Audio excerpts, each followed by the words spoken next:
Okay. Neman. Is it going to be another Sicilian? I'd look forward to that actually if it was. Okay. Let's try that again, that system. It'll work out. Mind you, it's probably the pin line is going to play with bishop b4 now.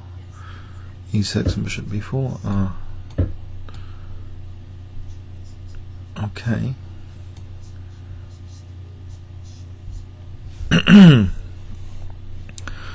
Confused by knight b3 already.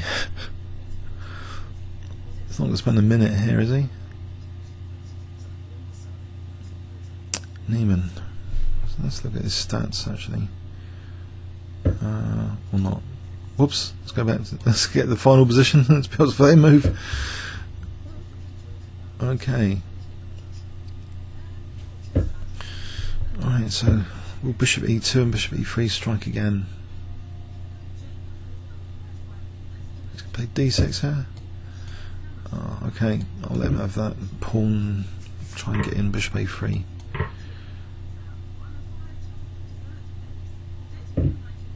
Alright, so we get bishop a3 to d6.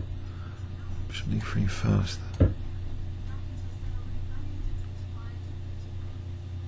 Mind you, d5 or d6. Could be f4, I don't know, f4. Alright. Maybe c4 here. That'll be bishop b2 later.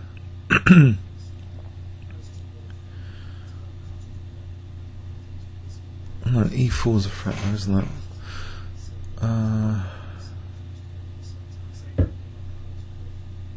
So I guess that's something I have to do something about. So queen c1, queen c1.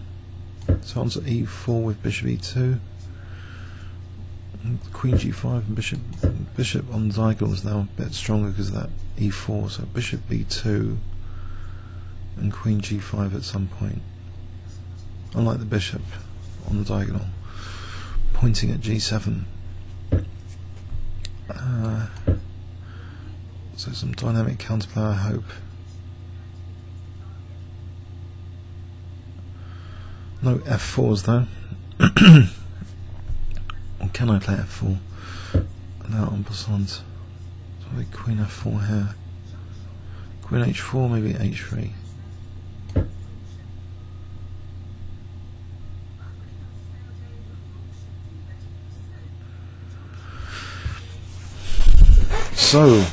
So it's starting to look kind of good, I think. So rook d1. Oh, it did start to look good. No, it doesn't look so hot. Ouch! Queen b8. What a detail. Getting off the queens. I think I have to do this. Alright, so there's knight c5 here. Put that in. b6 is always knight a6s. Also threatening knight e6 and bishop g4 anyway. So that's pretty good. Knight e5, knight c5. Hitting the e pawn as well. So if knight e5, maybe I'd take the e pawn. No, not yet. No, okay. I'll chase this guy back. Now I can take on e4. There's knight c4. Maybe knight f6 then bishop c4. First fracture the structure a bit. There's knight d6 as well. Okay, these pointy bishops. Put this guy back. Then maybe f4, bishop f3. f4, bishop f3, I think. What I want to do, lose c2, but I don't know, it's compensation, I hope. It's f6. Say knight g6 though, maybe bishop g4. On f4. Or back to c4. f3 seems good on diagonal. So I can win f6 and then take it from there.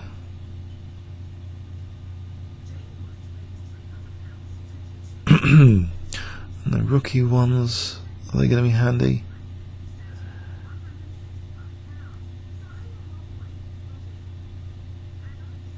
Okay, let's think about this. Bishop c2, bishop f6. I seem to have the advantage of the two bishops at the moment. This is not going to be that effective. It's cut out of the e5 square. d4 square might be useful, so say rook d8. I can just take on f6, hitting d8. Right, so I'll take on f6 here. Gets the black's king a little bit, fractures these pawns a bit more. Maybe. Right. Now this rook can swing in, maybe over here, c5. I'm playing h5, bishop h5 first. Keep the bishop pair.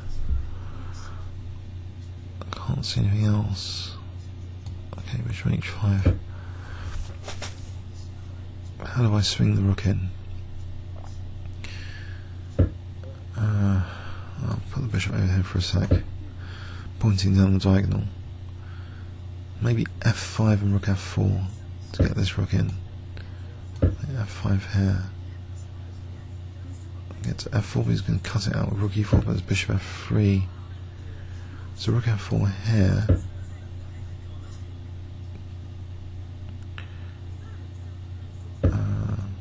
That's king h2, I lose g2.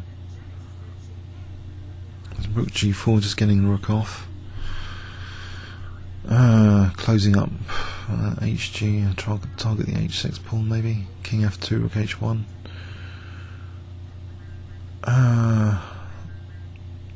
Unfortunately, I had to defend g2, so I could have played rook g2 though.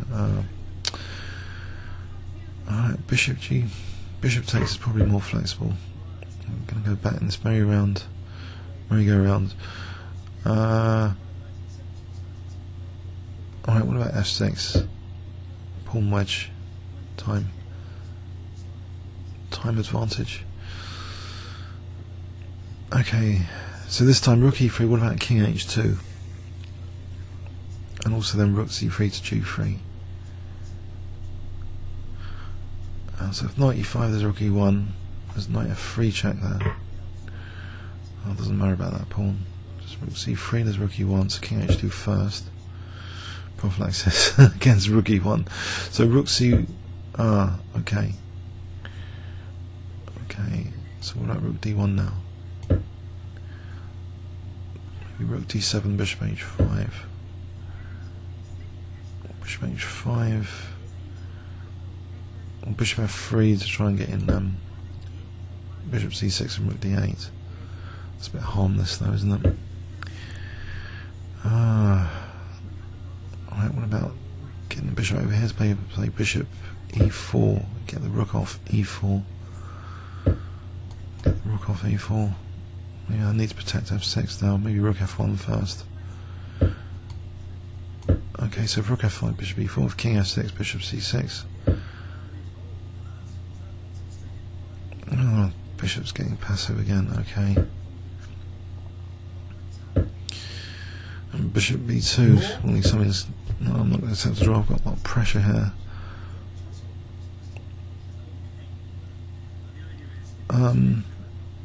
Or have I? h4, h5. Try and drive the king back. Mind you, there's rook h4. Whoops. Okay, maybe g3 first now. Okay, both bishops tied in. I'm forcibly losing that light square bishop.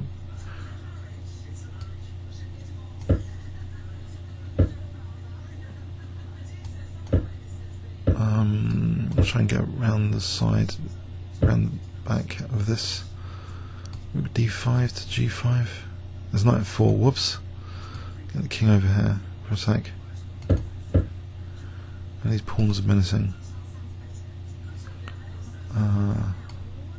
Fight to the death. Yes, I'm fighting to the death. I'm probably going to lose. No, I doubt it.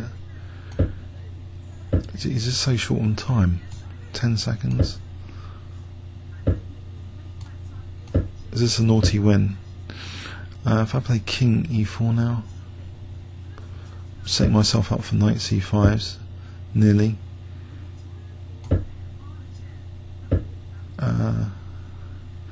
5 seconds, huh? So he's playing well with 5 seconds on his clock.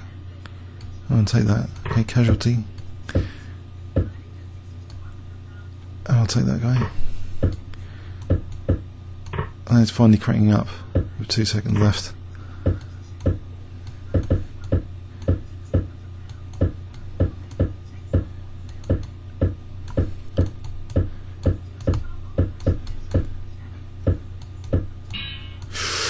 Whoa!